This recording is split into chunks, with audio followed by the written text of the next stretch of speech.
I do not know why I woke up at that moment. Maybe it was the wind blowing through the crack in the door or the sound of quiet footsteps in the hallway. But then in the middle of the stillness of the night, I heard every word, every syllable like knives stabbing into my heart. "My dad is disgusting," said Michael, the voice of the same son I had raised with these calloused hands, and a lifetime of sacrifices. He said it in a low voice, but clear enough for me to understand everything. In the room next door, I heard his wife voice, a young woman voice, cold as ice.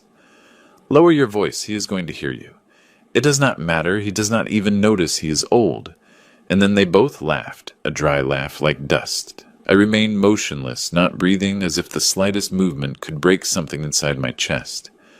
I thought I had already gotten used to the silence of old age, but that night the silence was no longer peace, but an abyss.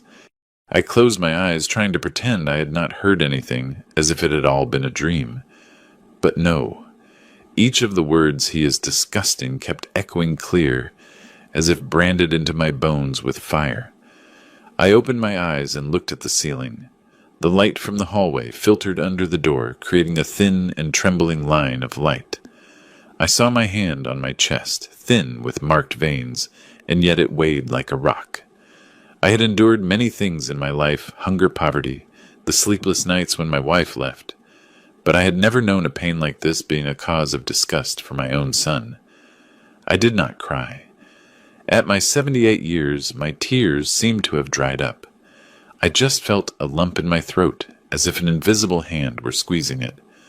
I listened as their laughter faded until it disappeared. In the house, only the regular ticking of the clock remained, and my own breathing heavy, hoarse. I turned to look at the photograph on the nightstand, the photo of Linda, my wife who had left me too soon. I whispered in the dark. "Do you hear it?" Our son just said. I discussed him. The wind blew through the curtains, making the photo vibrate slightly. I wondered if, had she still been alive, things would have been different. Maybe not, because sometimes, even if you give everything, people change. I stayed in bed until the sky began to clear. I could not sleep a wink. Every minute that passed was a small stab in my memories. I thought about the past years, about the little 5-year-old Michael running after me to the door, holding onto my shirt and saying, "Daddy, do not go." Where was that boy? I did not know. Maybe he had died a long time ago, buried next to the days I thought were happy. Outside, the birds started to sing. I got up, put on a jacket, and went to the kitchen to make coffee, like every morning. I kept my old habits, but inside, everything was different. When the water boiled, the steam hit my face, and I looked at my hands. They trembled slightly, not from age, but because I knew that from that moment on, nothing would ever be the same again. And I whispered low enough, so only I could hear myself. If a son feels disgust when looking at his father, maybe it is time for the father to look at himself. Before continuing, subscribe to the channel, and tell us where you are listening from in the comments below. My name is Arthur Robinson, 78 years old, born in a small town in West Texas, where the land is dry, the wind kicks up dust, and people learn to grow with their hands and not with words. My family was so poor that the wooden bed was the only thing that survived the leaks of every rainy season. I finished elementary school and left it because my father died young and my mother had to wash other people's clothes to feed 4 children. I started working in construction at 14 when they still called me slim. I pushed wheelbarrows of sand mixed cement, learned to endure the heat and the pain. But it was there amid the roar of hammers and the smell of lime where I learned one thing. A man must support himself with his own hands without waiting for anyone to rescue him. I worked tirelessly every dollar earned with the sweat of my brow. At 26, I married Linda, the girl who sold flowers at the market, the one with the sad dark eyes, but who always smiled. We had 2 children, Michael and Sarah. The day they were born, I felt my life light up as if heaven owed me some happiness and had finally decided to pay me. But life is never fair for long. Linda died young, a fever an afternoon with no time for goodbyes. Standing by her bedside, watching my 2 little ones hug and cry, I understood that from that moment on, I would be father and mother at the same time. I was not rich, but I never let my children go hungry. I got up every day before dawn, made black coffee, ate a piece of dry toast, and went to the construction site. Coming back in the afternoon, no matter how tired I was, I tried to read them a few pages from some storybook. I do not remember all the nights I spent mending Michael clothes, or the times I stayed up taking care of Sarah when she had a fever. I only remember the smell of their hair, the scent of cheap soap, and a thank you daddy so low that only I could hear. That was what made me believe that all the effort was worth it. I felt proud seeing Michael go to a good college with a clean uniform and polished shoes. I bragged about him to my co-workers, telling them that he will be an engineer, not a bricklayer like me. I sold my only motorcycle to pay for his last year of college, and I still remember his graduation day. I was standing at the end of the row of seats, with my back soaked in sweat, but with a smile that would not fade. That was the day I believed all my sacrifices had been rewarded. And Sarah, my younger daughter, sweet, and a few words, so much like her mother. She always said, "Dad, you are the strongest man in the world." I laughed and answered her that I was just a man who knew how to endure. Years later, when work improved, I managed to open a small hardware store. It was not big, but it allowed me to hire someone and spend more time with my kids. I was able to buy my first house, the same one Michael would later call the old palace. For me, it was not just a roof, but every brick of my entire life. Remembering all that does not bring me pride, only sadness, because it turned out that everything I worked so hard to build, I had given to someone who now looked at me with contempt. I gave the love of a lifetime to someone who did not know how to return it. Sitting by the window, listening to the noise of the cars on the street, suddenly, I thought maybe it was because I loved him too much, that he forgot how to love back. Since that morning, I started seeing everything in the house with different eyes. Nothing had really changed. It was still the same old kitchen, the cream-colored walls, with the paint peeling a bit the cactus on the porch that bloomed every morning, but I felt a coldness that seeped into every corner. It did not come from the wind, but from the attitude of the people. Michael got up late, as always. He came into the kitchen, threw me a fleeting glance, and asked reluctantly, "Did you sleep well?" "Dad," I nodded, smiling, as if I had not heard anything the night before. I poured him a cup of coffee with a steady hand. "Good, son, very good." He thanked me. He took a sip and concentrated on his phone. Not another word. Between us, only the sound of the spoon against the cup, rhythmic and strange. I looked at his hand. Long fingers clean, without calluses, without traces of metal, nothing like mine. Suddenly I thought that maybe that was why he saw me as dirty, rough, disgusting. That thought was like a pin, small, but stuck right in the place that hurt. At noon, he worked in the living room, his laptop open, headphones on his voice, sounding firm and determined. He was calling someone, probably a colleague. I passed by there by chance and heard a few words. "Yes, he still lives with me. You know, Old Slow. I do not want him to fall in the middle of the living room."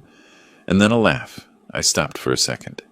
And then I kept walking in silence towards the garden where I myself had planted every rose bush now with withered leaves from lack of care. I sat on the stone bench looking at the house I had built with all my strength, and for the first time in many years I no longer felt it as my home. It seemed like a cage. During the whole afternoon I barely spoke. I did the usual, watered the plants, cleaned the table, tidied the kitchen, but inside something was burning on a slow fire. It was not rage, but a desolate sadness, that of someone who realizes he is nothing more than an object in his own house. At nightfall, Michael had dinner with his wife. They spoke in whispers, laughing every now and then. I was sitting at the other end of the table in silence. They did not notice my presence. After a while, my daughter-in-law got up and cleared the plates, while Michael said loudly, "Dad, do not get up. I will do it." But I knew it was just an empty gesture of courtesy. I nodded and cleared my own. Passing by the living room, I heard them whisper, "He stays quiet all day. It is better this way. I went back to my room and closed the door. The room was in semi-darkness.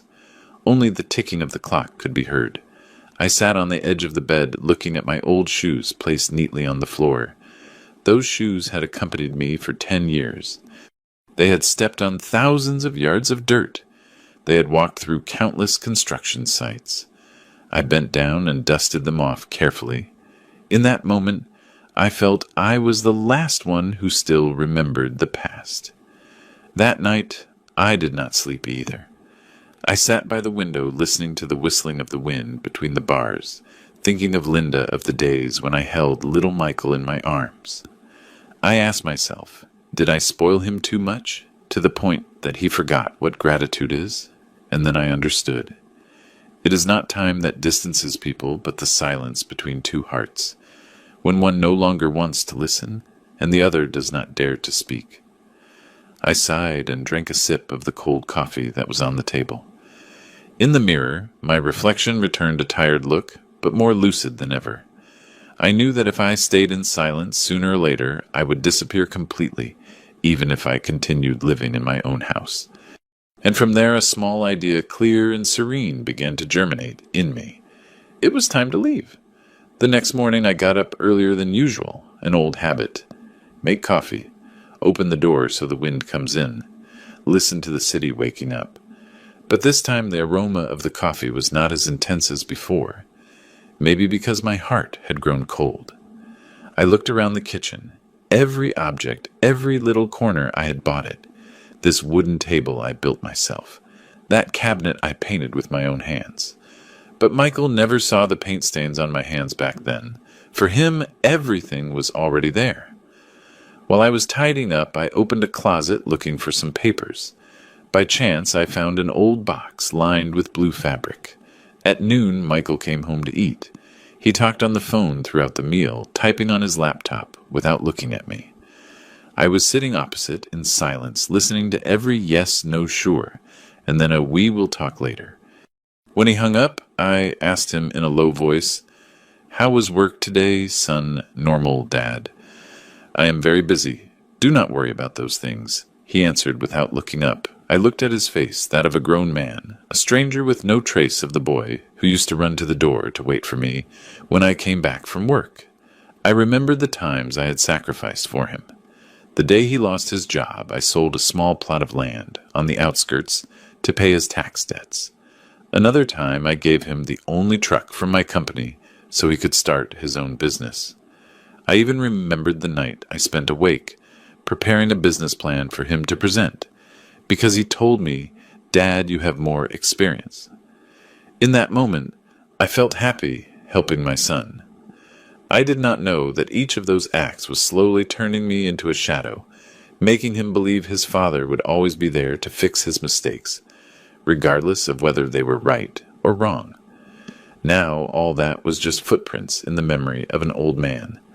I looked at my hands, the fingers that had built a house, that had cradled a son, and that now only trembled holding a cup of coffee. I exhaled very softly, as if letting go of a part of the past. In the afternoon, I tidied my room. Every object had its own story. The desk where Sarah wrote her diary, the pillow Linda had sewn. I walked through every room as if saying goodbye to everything.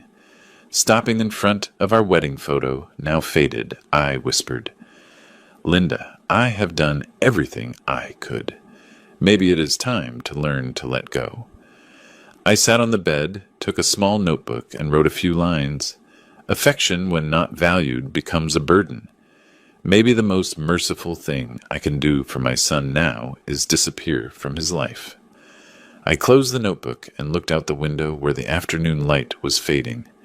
In that instant, I did not feel rage nor fear, only a lightness in my heart, that of someone who finally accepts the truth. At nightfall, I sat on the porch, listening to the wind whisper among the leaves. The smell of damp earth and wood smoke floated in the air. In the distance, the sound of a car faded away. I closed my eyes and told myself, "Soon, Linda. I will leave in silence like the shadow no one notices when it abandons the house it once built." I did not tell anyone what I had heard, nor did I say a single word to Michael. I kept silent like someone who guards a wound in the chest, not touching it, so it does not bleed. But the more I tried to repress it, the clearer the pain became. The following days I lived like a shadow. I did everything as always at the same time with the same routine. Make the coffee, sweep the patio water, the plants cook lunch. But my spirit was no longer there.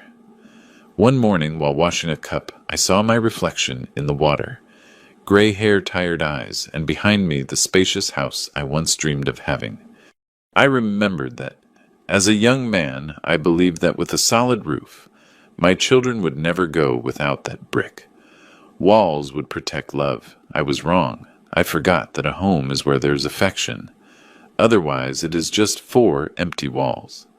That afternoon, Michael came back late. He walked into the house, talking on the phone with the cold look of a stranger. I greeted him, and he nodded without looking at me. I stood still, listening to his bedroom door close. In that instant, something inside me broke slightly without noise, like the crack in a mirror. And in that fissure I saw a truth with clarity. Love between a father and a son can die in silence. That night, I took the small notebook I always used to write down work things and opened a new page. I wrote, "When a son no longer needs his father, one should not force oneself to stay to remind him. When love becomes a burden, leaving is also a form of kindness." I closed the notebook, put it in a drawer, and sat in silence for a long time. The room was in semi-darkness. Only the wind flapping the curtains could be heard. I thought of Linda. Sometimes I still talked to her as if she were close. "Linda," I called her in a low voice, "I have done everything I could. I raised our son to be a good man, but he no longer sees me." In the dark, the photo on the table vibrated slightly, and the yellowish light illuminated her face as if she nodded. The next day I started gathering my few belongings, not because I wanted to run away, but because I needed to put my soul in order to be able to leave.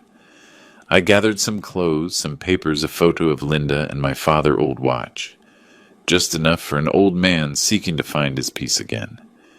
In the afternoon, when Michael left the house, I walked through every room. The house was lit up, but it lacked warmth. I touched the walls, the small cracks I myself had filled with putty, and I thought in silence, "Maybe it is time." I did not feel rage nor resentment, nor did I feel like a failure. I just perceived one simple thing. It was the moment to recover my dignity.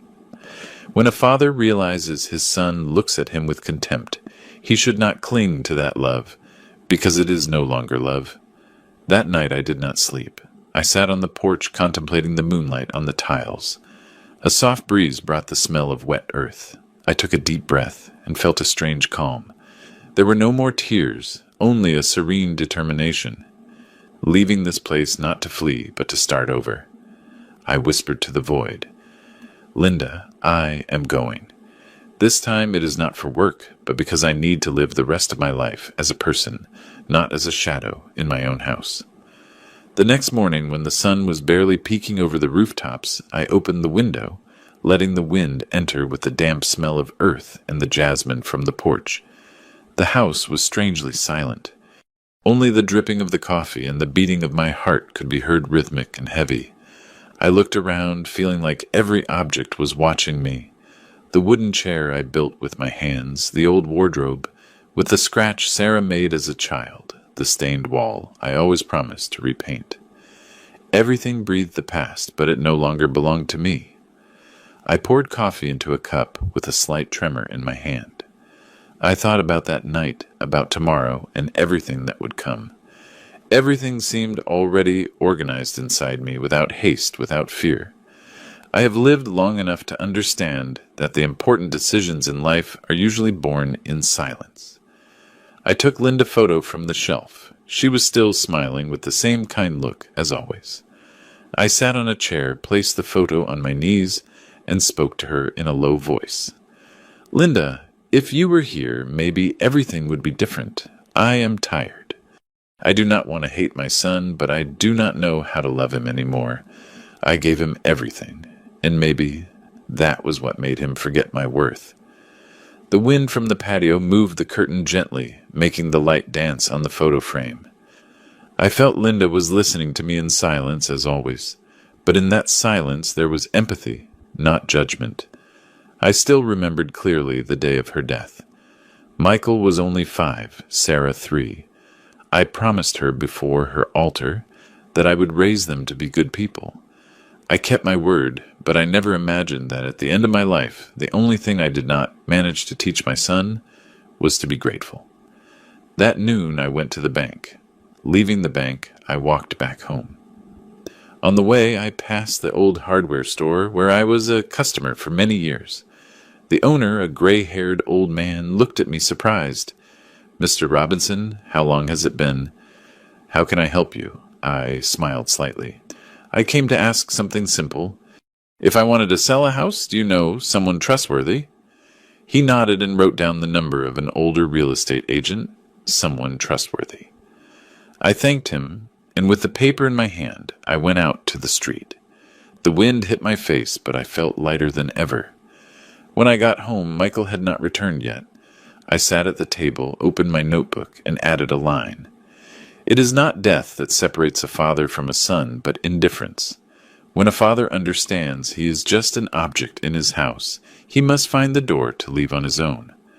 I closed the notebook and put it in the drawer. In that moment, I did not feel like a loser, but like someone who had just woken up from a long dream. I got up and looked one more time at Linda photo. You know, I am not leaving for revenge. I am leaving to preserve what remains human in me, before my son takes that away too. I turned off the light, leaving the room in the pale light of dusk, and in that darkness I heard clearly the voice of my heart. It was time to go for real. Monday morning I woke up early as usual. On the porch the dew still shone on the leaves. The distant crowing of the neighbor rooster was an old custom I had heard for decades. But this time getting up, I knew today would be different.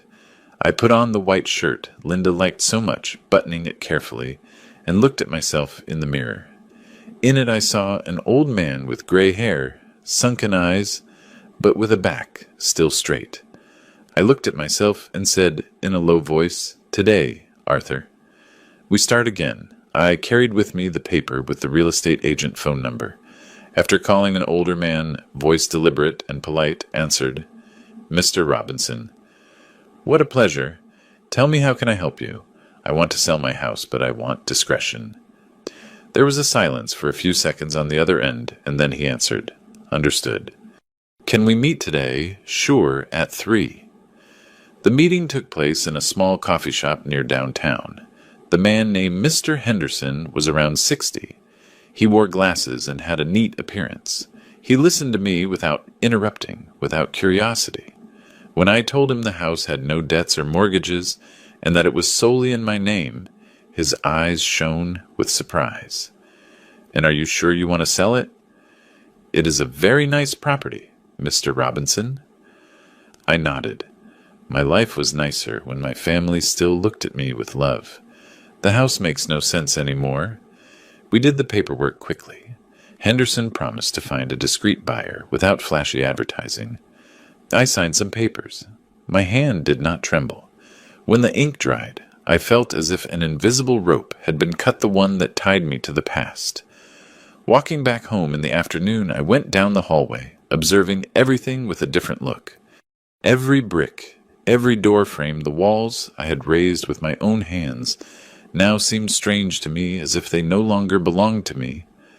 I touched the wall and felt it cold, not because of the cement, but because the people heart had grown cold. At night, Michael arrived home and asked distractedly, "Dad, I had a long meeting today. Is there any coffee left?" "Yes, son, in the pot." I served him, watching him in silence. He did not notice that my look was different, nor did he see the real estate agent business card on the table next to an unmailed letter. After dinner, I sat on the porch, the street light casting a yellow glow on the tiles. I looked at my hands, the same ones that had built this house, that had cradled my son, and that were now about to sign to abandon it. I did not know whether to call it loss or liberation. I only knew that in my heart there was a void, neither heavy nor painful, simply silent. The next day, Henderson called to give me news. There was already an interested party. A foreign businessman wanted to buy it immediately, paying in cash. Everything happened so fast that even I was surprised. He told me, "It seems fate is in a hurry, Mr. Robinson." I smiled bitterly. Sometimes when one takes too long to decide, life decides for you. That night I wrote a few more lines in my notebook. A house can be lost, but dignity cannot. Once I built walls of cement, now I learned to rebuild myself with silence. When I finished writing, I heard Michael laughing while talking on the phone in his room. He was telling someone that house will be mine someday. I smiled slightly, without bitterness, without anger. The smile of someone who has already understood everything. I turned off the light and looked around one last time. The moonlight entered through the window, illuminating the familiar objects. I said in a low voice, "Linda, I am almost leaving. In this house there is no room for memories anymore, but I still remain, the memory still remains. And us, even if we are only the breath of the past, we will continue together, but in another place, a quieter place." 3 days later, the deal was closed. All the papers were signed on a foggy morning. Mr. Henderson shook my hand, his look full of respect. "Congratulations, Mr. Robinson. Everything is in order. The buyer pays in cash, and the transfer is made today." I nodded and thanked him. I felt neither joy nor regret, only the feeling of having fulfilled one last duty to myself. Leaving the office, the midday light hit my face so bright I had to close my eyes.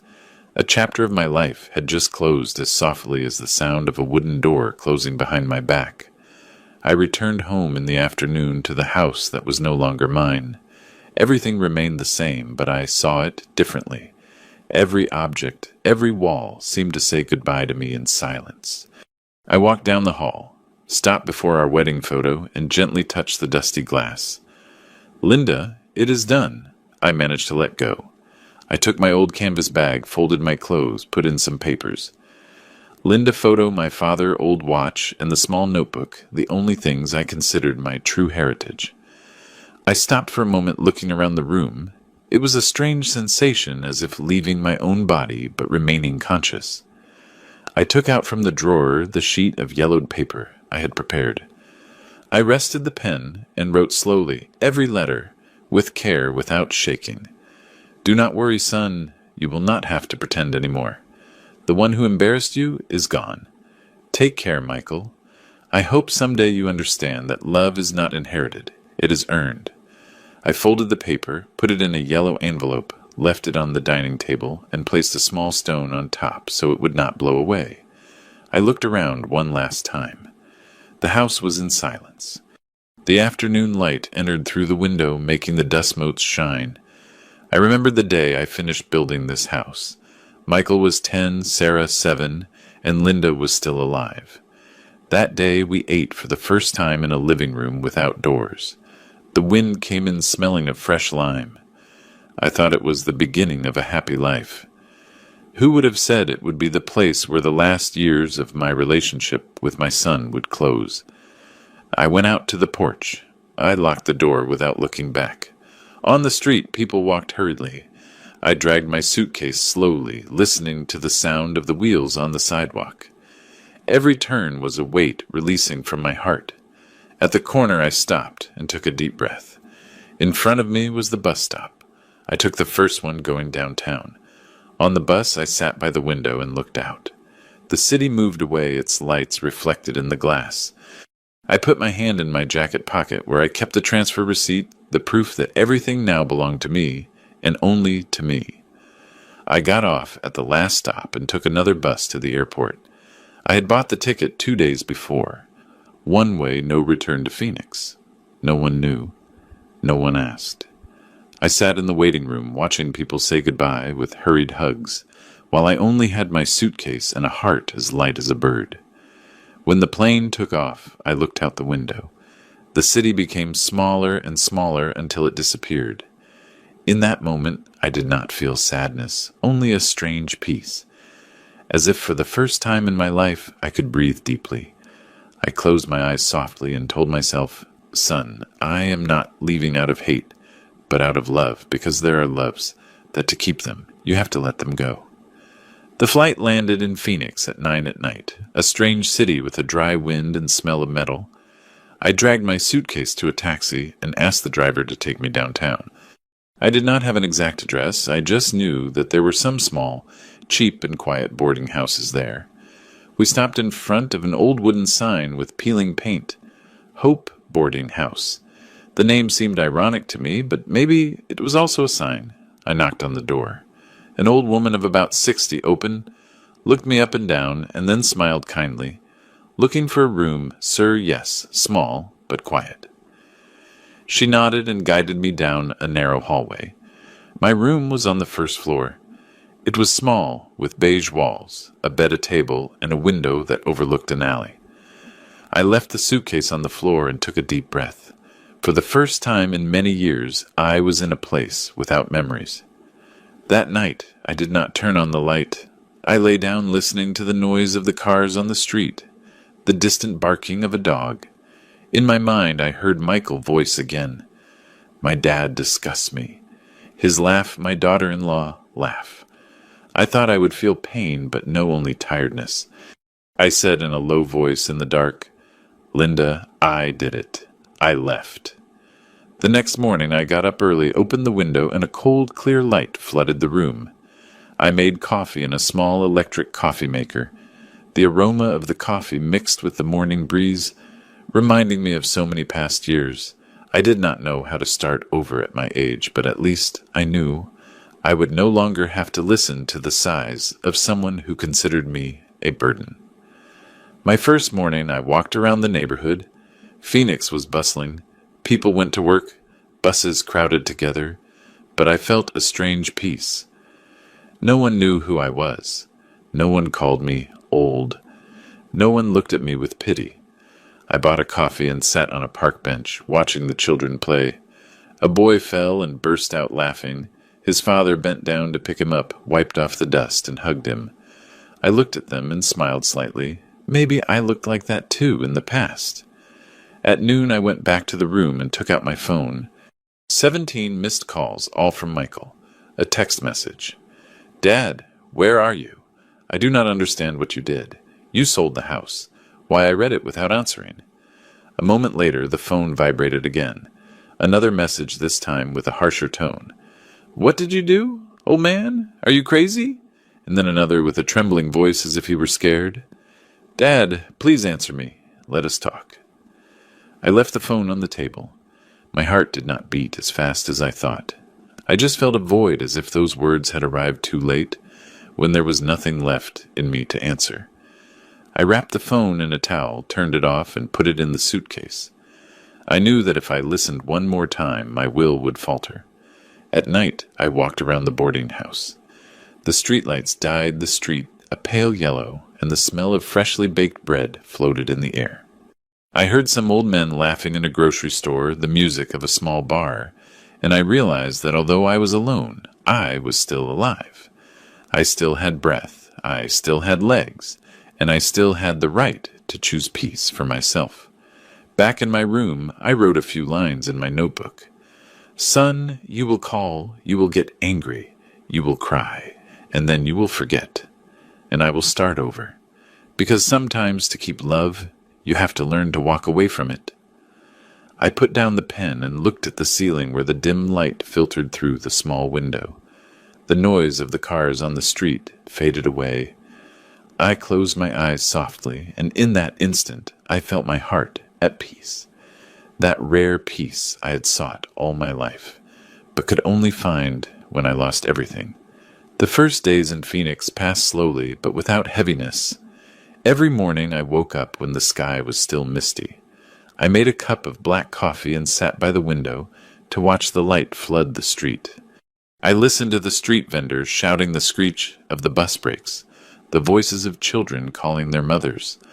Those sounds, seemingly trivial, made me feel alive, even if no one knew my name or waited for me at home. One afternoon, while I was sitting on the small patio of the boarding house, an old man sat next to me, leaning on an old wooden cane. He had a square face, a bright look, and a sparse gray beard. He seemed like someone who had lived a lot. He spoke with a deep and slow voice, that of someone used to conversing with time.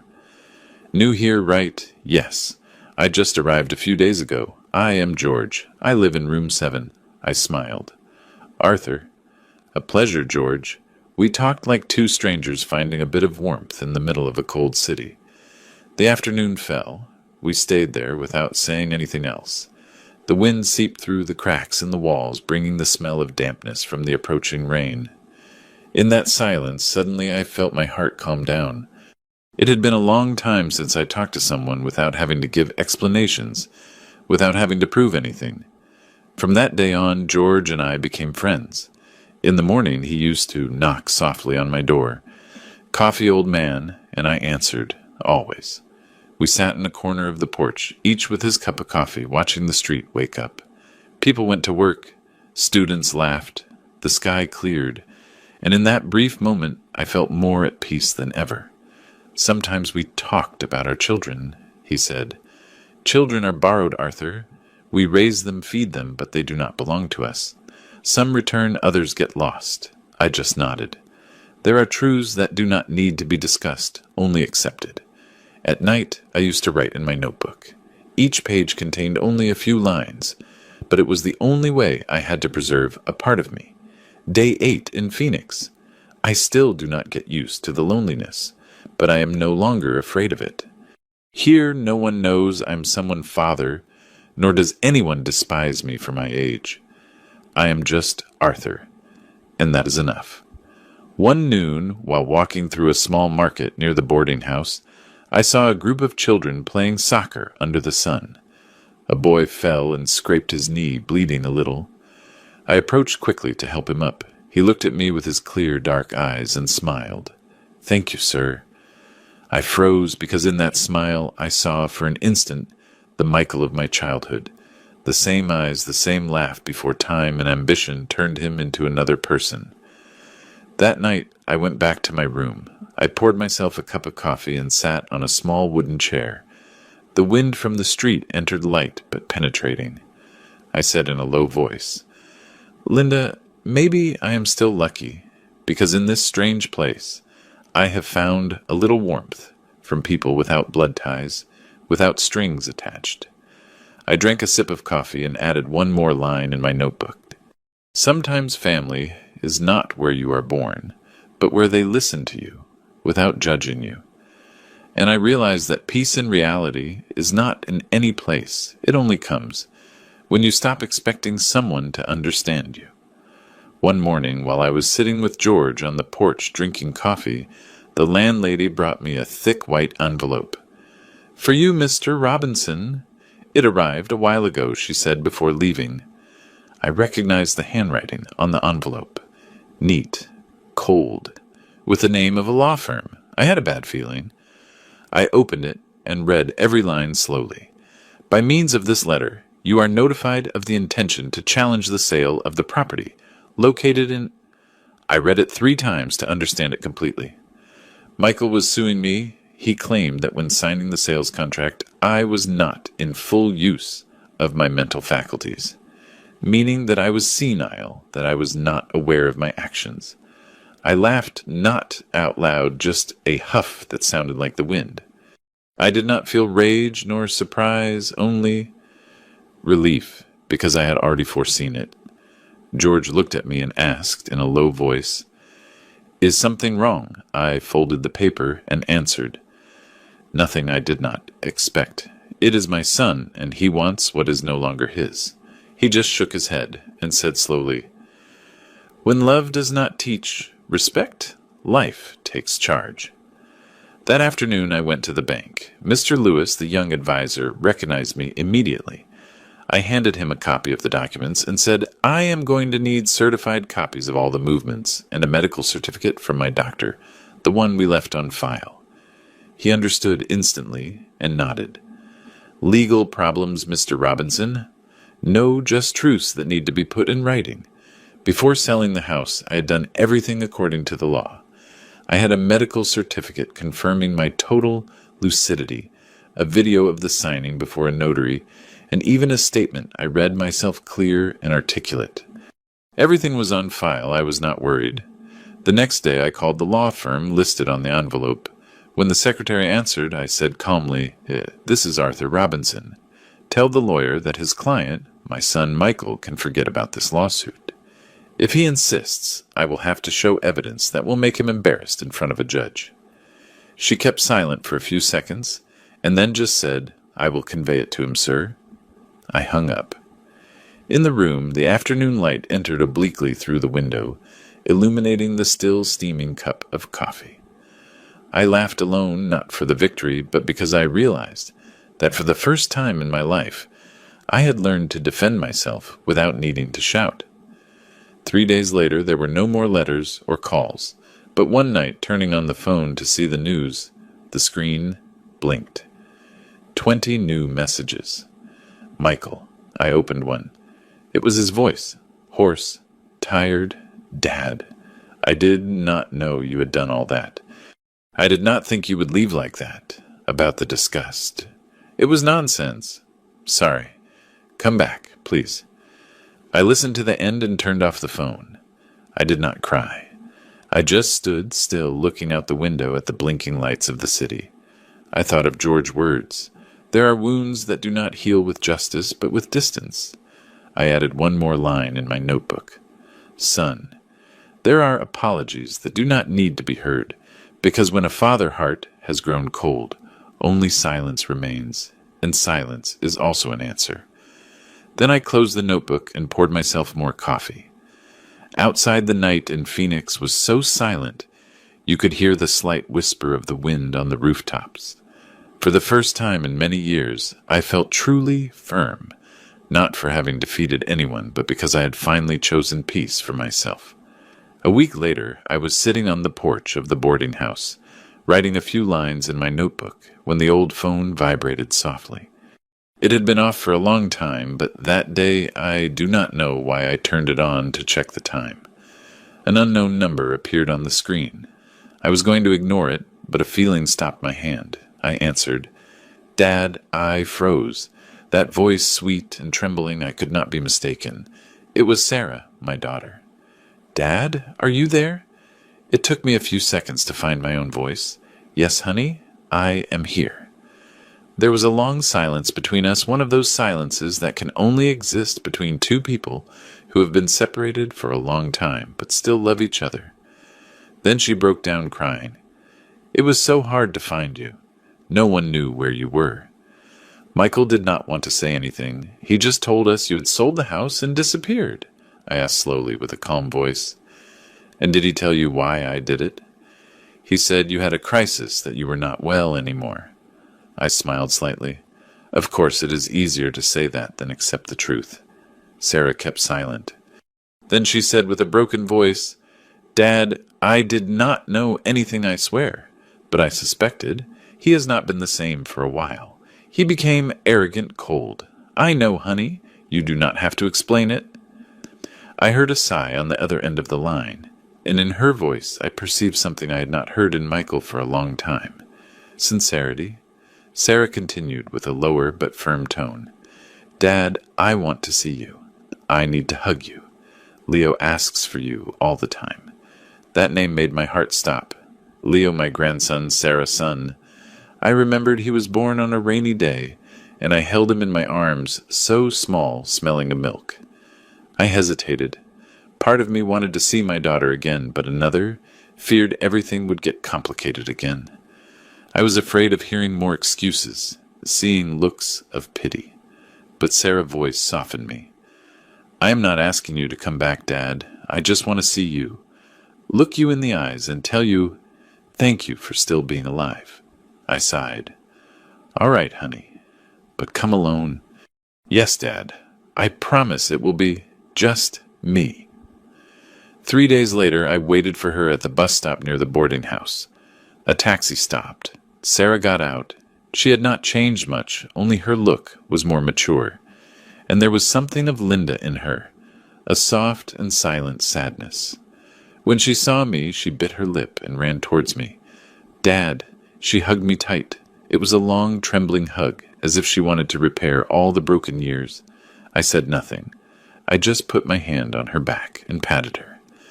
We sat in a small, nearby coffee shop. Sarah took a box of sweetbread out of her bag.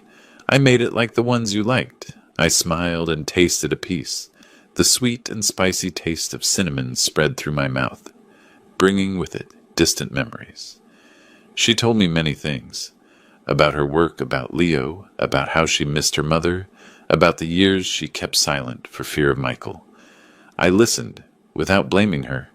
When she stopped, I told her, "Daughter, do not blame yourself. Everyone carries their story.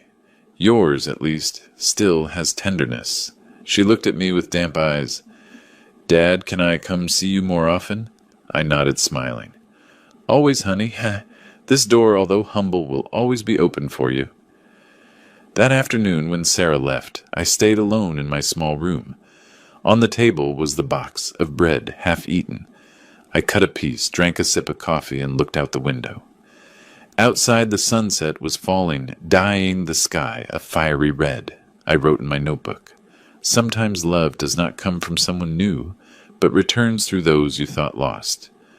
Sarah has brought back Linda warmth, and maybe thanks to that, I will learn to love again without fear of being hurt. A week after our first meeting, Sarah called again. Her voice was light and enthusiastic, like a little girl. "Dad, Saturday, I am coming with someone who wants to meet you." I smiled, guessing immediately. "Leo." "Yes, he says he wants to see his grandpa Arthur."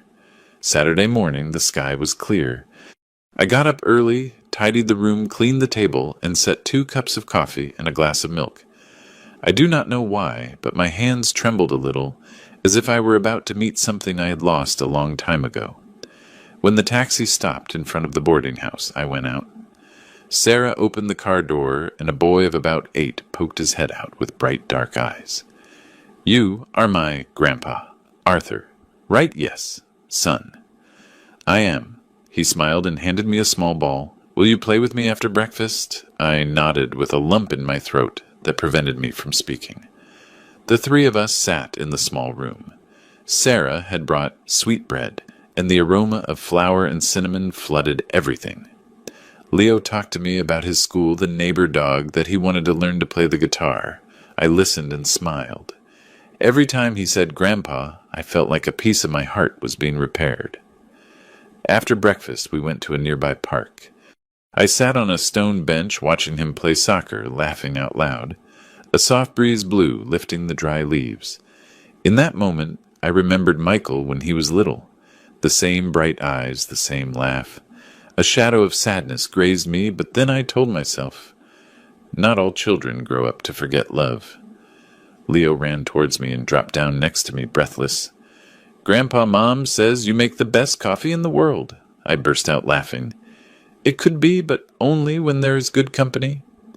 He looked up, tilting his head. "And why didn't you live with us?" "Mom said you were traveling."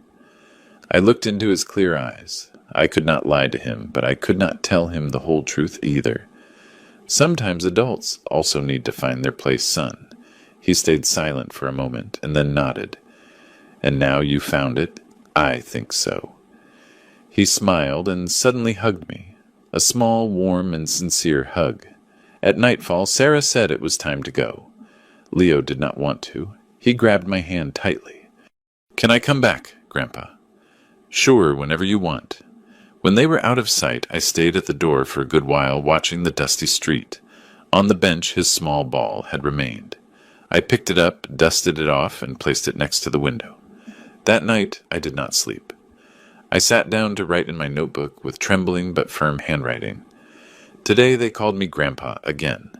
Sometimes life takes a son and gives you back a grandson as a way to remind you that love does not die. It just changes form. I closed the notebook, listening to the wind outside. I no longer felt alone. In my heart, a small spring had just begun. Since Sarah and Leo found me, my life acquired a new rhythm. Saturday afternoons no longer passed in prolonged silence. They arrived, bringing with them laughter, the smell of sweet bread, and the scent of soap from a child's hair. Leo used to run around the small patio. laughing out loud while I, sitting in a chair, watched mother and son as if I were seeing a part of my lost life return to me. One day, George suggested I go with him to the community center. He said they organized meetings for seniors. They played chess, told stories, shared life experiences. I hesitated. It had been a long time since I was in a crowd, and part of me still feared people would see an old man abandoned by a son. But George said, "Sometimes when you tell your story, you lend courage to another who still does not dare to speak." I thought about it all night and finally accepted. That afternoon, I put on my oldest shirt, took my notebook, and entered a small meeting room. There were more than 20 people of different ages sitting around a round table. They told stories about old age, about children living far away, about loneliness. Some laughed, others cried. When my turn came, I stood up, hands trembling slightly. "My name is Arthur Robinson," I began with a hoarse voice, "and I sold my house because I heard my son say I disgust him." The room went silent. I could hear the slight creak of a wooden chair. I told my story without haste, without drama, like someone pulling thorns from the heart.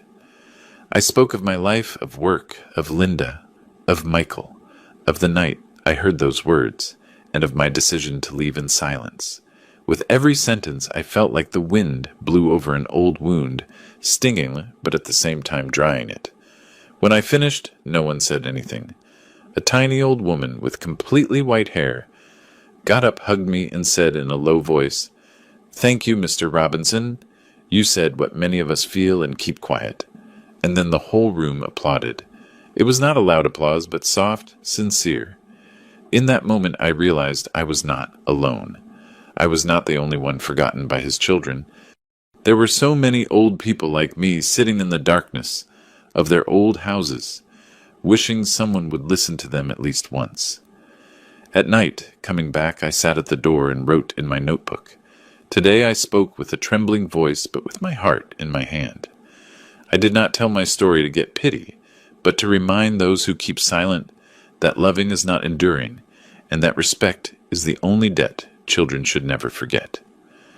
I closed the notebook, listening to the distant sound of cars on the street. My heart did not weigh so much anymore. I knew I had done the right thing, not confronting my son, but standing up for myself. That night, the wind on the porch blew as soft as Linda's hand caressing my hair. I smiled, drank a sip of coffee, and thought, maybe I have finally learned to speak without needing to shout. And in the whisper of the wind, I seemed to hear an answer. That is how a heart heals Arthur, speaking with dignity. Time passed, and Phoenix became little by little my home. I acquired the habit of going in the morning to the market to buy bread, in the afternoon having coffee with George, and at night writing a few lines in my notebook before sleeping. Weekends, Sarah and Leo came to visit, bringing with them laughter, smell of cinnamon, and simple happiness. I thought my life had finally found peace, but life rarely remains silent for long. One afternoon, Sarah came alone. As soon as she entered, I saw the heaviness in her face. She left her bag on the table and sat in silence for a moment. "Dad, I have to tell you something, but promise me you will not get angry." I nodded slightly. "Tell me, honey." She took a deep breath. "It is Michael. He is bad. Very bad. They fired him from work." I kept silent. Sarah continued with a slow voice. "There was an audit. They found strange movements. He denies it, but everyone knows it was him. He is desperate." I looked out the window. The last light of day illuminated my hands, which trembled not from fear, but from pity. Pity for a son who did not know how to stop in time, I asked in a low voice. "And what do you think I should do?" Sarah lowered her head. "Nothing, Dad. I just wanted you to know. He did not ask me to come, but I know how he is. When he feels cornered, he attacks." I nodded, understanding immediately. Michael had always been like that. When he lost control, he looked for someone to blame, and usually that person was me. That night, I could not sleep. I went out to the porch and sat down to look at the starry sky of Phoenix. I remembered every stage of my life. The years of exhausting work to raise my children, the long nights with no company but the sound of the wind. I sighed. There are children we love with all our soul, but that love cannot save them, because they do not need love. They need consequences. The next day, George came to visit. I told him briefly about Michael. He listened and then said, "Do not carry it any more, Arthur. Parents teach, life corrects." That phrase echoed in my head all day. At night, I opened my notebook again and wrote, "I am not angry with my son, but I will not save him any more. Because if I keep holding out my hand, he will never learn to get up on his own. Sometimes kindness must also have limits." Sarah returned 2 days later. She said Michael was trying to contact me, asking her to give me a message. I just asked her, "Did he ask you to intervene?" "Yes, but I will not do it. I think he is finally hitting rock bottom." I looked at my daughter and took her hand. "Daughter, if he comes, do not open the door without thinking. A desperate man does not seek redemption, he seeks refuge." She nodded with red eyes. When she left, I stayed sitting in the dark with the yellow light of a lamp projected on the wall. It started to rain. Small, constant, sad drops. I did not pray for Michael to suffer, nor for him to be happy. I only prayed for him to see himself before it was too late. I said in a low voice to the night, "Linda, I am afraid this time he will knock on the door again, and I will have to learn to say no." 3 weeks later, what I feared happened. Early one morning, I received a letter from a lawyer I knew back home. I opened it. The handwriting was clear, and the first sentence squeezed my heart. "Your son, Michael Robinson, has attempted to use your name to guarantee an unpaid loan." I read it several times, feeling not rage, but a silent sadness. It turned out that even after disappearing, Michael was still trying to drag me into his chaos. I did not get angry. I just felt pity for a man who had lost even his honor without realizing it. I went to see Mr. Lewis at the bank in Phoenix. When he heard the story, his eyes widened with astonishment. I asked him to help me certify the documents, and then I contacted my old lawyer to file a complaint for identity theft. Everything was settled carefully, without noise, without hate, just a father defending his name for the last time. In the afternoon, coming back, I opened my notebook and wrote, "I saved my son so many times he came to believe he could not live without his father. But the truth is precisely because I always saved him, he never learned to stand up by himself." The next day, I bought a small lemon tree and planted it in front of the door. Sarah asked me why a lemon tree and not a rose bush or flowers. I smiled. "Because the lemon hurts at first, but it heals wounds." She smiled slightly, understanding. I looked at the little tree. The wind moved its thin branches, its green leaves trembled. I whispered, "Every person must bloom for themselves, no matter how hard the season." That night, I kept writing. No one escapes the consequences of their own acts. But if we keep our heart serene, the consequences of others no longer have the power to hurt us. And when the night breeze entered through the window, I smiled slightly. I had learned something that took me 78 years to understand. Forgiving does not mean forgetting, but not allowing pain to control you. Another morning, Sarah knocked on the door, holding a brown envelope. "Dad, this arrived from the prison." I looked at my daughter, and then at the envelope. On it was clearly written the sender name, Michael Robinson. I kept silent a few seconds before opening it. Inside was a folded sheet of paper. The handwriting was shaky but familiar. "Dad, I have no way to justify what I did, what I said. I failed you. I humiliated you. And the worst, I never stopped to think if you were okay. The disgust I spoke of was not for you, it was for me. I do not expect you to forgive me. I just wanted to tell you I understood. Late, but I understood." I finished reading. I folded the letter and did not cry. I just looked out the window where the first light of morning illuminated the small lemon tree on the porch.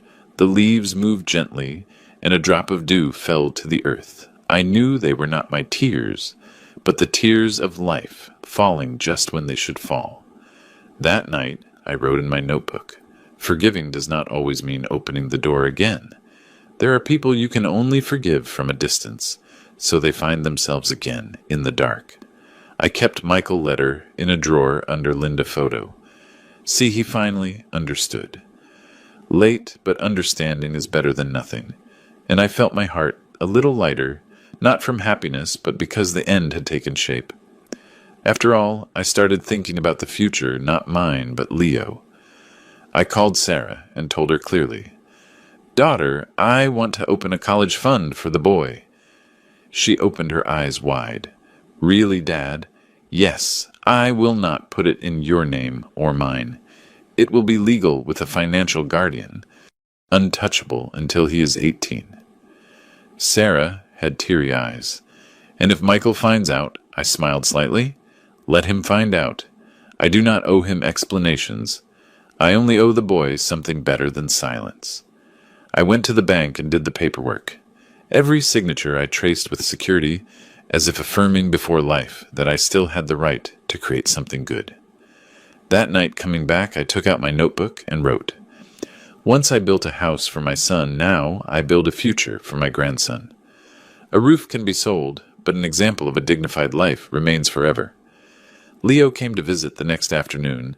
He saw me taking care of the lemon tree and ran to help me water it. He looked up with a pure smile. "Grandpa, the lemon smells good." I ruffled his hair and said in a low voice, "Yes, son, it smells like new life." When Sarah and my grandson left, I stayed on the porch, contemplating the lemon tree shining under the sun. The wind brought a soft citrus aroma. I said, in a low voice to myself, "Linda, I have done everything I could. Maybe this is the way a father loves stopping saving his son to sow hope in his grandson." Then I wrote the last line of that day. "What is withered, let it fall. What is still green, let it grow." And I finally have learned to love without needing to hold on. One afternoon at the beginning of the rainy season, who knocked on my door was not Sarah nor George, but Michael's mother, the woman I had separated from decades ago. She was older than I remembered, with graying hair and an air of suffering. She did not look me directly in the eyes, just said, in a low voice, "I come on behalf of Michael." I invited her in and made coffee. The steam rose in the middle of a dense silence. After a while she took a folded paper out of her bag. "He asked me to give this to you. He is in a shelter in another state. He says he changed." I took the paper. I recognized the familiar handwriting and opened it carefully. "Dad, this time I am not writing to ask for anything. I just wanted to tell you. I understood. Late, but I understood. I became the man I swore I would never be, and the worst I was, that with you. Today I know I no longer have the right to be in your life, but I want you to know that everything you taught me finally caught up with me. Wherever you are, I wish you peace. Thank you, Michael." I folded the paper, but this time I did not put it in the drawer. I left it on the table next to the cooling cup of coffee and looked towards the porch. The rain began to fall soft, constant, as if someone were reciting a poem in my heart. I did not know if Michael had really changed or if he only said it to get forgiveness. But that no longer mattered, because for the first time in each of his words, I did not see the shadow of arrogance, only his true self, tired, regretful, and naked. I said in a low voice, "Linda, do you hear it? He has finally learned to say sorry." A lightning bolt lit up the sky, reflecting on the photo on the wall. I drank a sip of coffee, and the bitter taste turned sweet. Maybe it was not because of the sugar, but because my heart had softened. I wrote in my notebook, "When the person who hurt you bows down, you do not need to step on them to win. It is enough to smile and let go. That is the answer of an adult before life." At night, I lit a small candle and placed it next to the letter. I did not pray, I just closed my eyes and whispered, "Your path is no longer parallel to mine, son, but I hope it leads you to a place where you learn what I forgot to teach you, gratitude." I let the candle burn until it consumed itself. As the light faded, I felt the past, the resentment, and the pain dissolve with the smoke. 2 years have passed since I left my old town. Phoenix has become the home of the rest of my life. The small room I rented is now mine. I bought it with part of the money left from the sale of my old house. I painted the walls myself. I planted more flowers. I built a low wooden fence and hung a double hammock under the lemon tree, which is now in bloom. In the morning, I wake up with the sunrise. I make coffee, listen to the birds singing, and my heart is as light as the wind. I do not need much, just a calm breath and a new day to live. Sarah keeps coming to visit me every week with Leo. The boy is already 10. He is taller, he is smart and polite. He helps me sweep the patio, pick up the fallen lemons, and then sits to listen to my old stories. One day he asked me, "Grandpa, why do you never get angry with my dad?" I smiled and looked at the blue sky, because I learned that anger does not correct it, only tires the soul. He nodded as if he understood. In the afternoons, Sarah and I drink coffee and talk about her work, about the small bakery that little by little is prospering. She smiles more. Her look is no longer as sad as the first day we met again. I look at my daughter, and a silent calm floods my heart. I lost a son, but life gave me back two beautiful souls, Sarah and Leo. One day, while the sunset was falling, I sat in the hammock and wrote the last lines in my old notebook.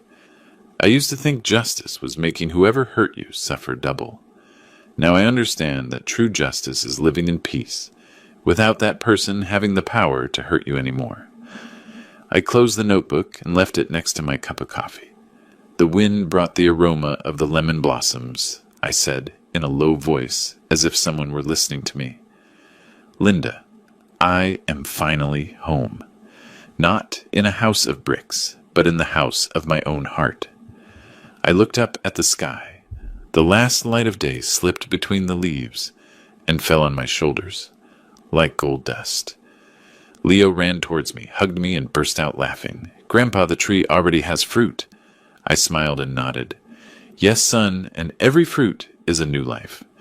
I looked into the distance and told myself and all the parents who have ever been forgotten, if one day your son hurts, you do not let that pain kill the kindness in your heart, because dignity once preserved will bloom even in the earth that once was sterile. Then I sighed and closed my eyes softly. In that silence I heard the wind. Leo laughed the whisper of the leaves. Peace in the end was not far. It was right here in me, in my breath, and in a forgiveness that at last was complete.